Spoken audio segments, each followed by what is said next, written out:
ইলাম পাকশালাতে আপনাদের সবাইকে স্বাগত। আমার আজকের রেসিপি একদম মুচমুচে বাঁধাকপির পকোড়া। শীতের সন্ধ্যায় বা বিকেলে যদি চায়ের সঙ্গে একটু পকোড়া থাকে তবে চায়ের আড্ডাটা বেশ ভালোই জমে। আর এটা বানানো একদমই সহজ এবং সময়ও খুব কম লাগে। তাহলে চলুন বন্ধুরা, দেখে নেওয়া যাক আমার আজকের এই রেসিপি। পকোড়া বানানোর জন্য একটি বাঁধাকপি থেকে অর্ধেকটা কেটে নেব। বেশ কিছুক্ষণ পর ফিরে আসলাম। যতটা সম্ভব কুচি করে কেটে ধুয়ে খুব ভালো করে জল ঝরিয়ে নিয়েছি। জলটা অবশ্যই খুব ভালোভাবে ঝরিয়ে নিতে হবে। দিচ্ছি স্বাদ মতো লবণ, হাফ চা চামচ জিরা পাউডার,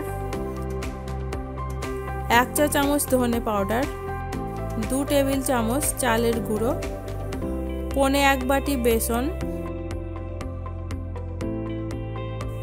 2টি পেঁয়াজ কুচি,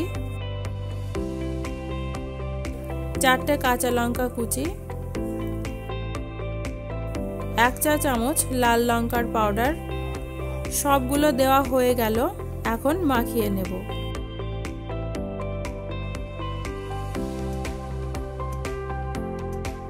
দিচ্ছি একটি ডিম,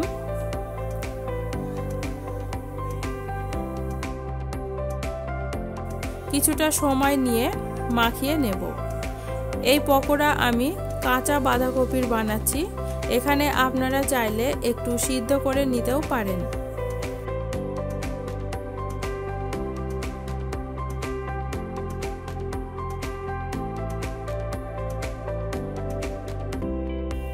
ভালোভাবে মেখে নেওয়া হয়ে গেছে।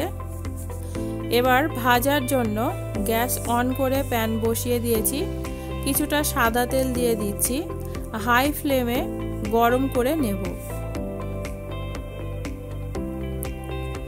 তেল ভালো মতো গরম হলে পকোড়াগুলো ভেজে নেব। আর পকোড়া ভাজার সময় গ্যাসের ফ্লেমটাকে হাই ফ্লেমে রাখবেন না, মিডিয়ামে রাখতে হবে। তাহলে তাড়াতাড়ি উপরের দিকটা লাল হয়ে যাবে, অথচ ভিতরটা কাঁচা থাকবে।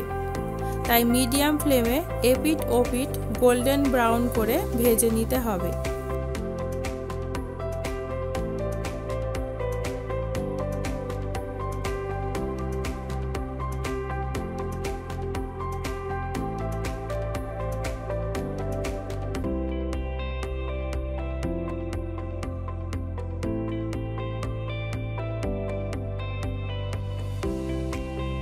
দুই পিঠ ভালোভাবে ভাজা হয়ে গেছে, তুলে নেব।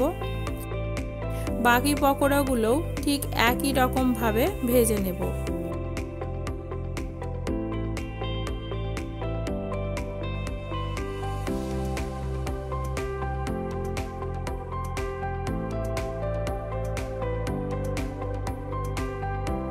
সব পকোড়াগুলো ভাজা হয়ে গেছে।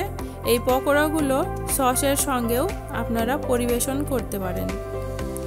বন্ধুরা, আমার আজকের রেসিপি কেমন লাগলো অবশ্যই জানাবেন। ভালো লাগলে লাইক, শেয়ার ও কমেন্ট করবেন। আজকের মতো এই পর্যন্তই। ফিরে আসবো নতুন ভিডিও নিয়ে। আপনারা সকলেই খুব ভালো থাকবেন। ধন্যবাদ।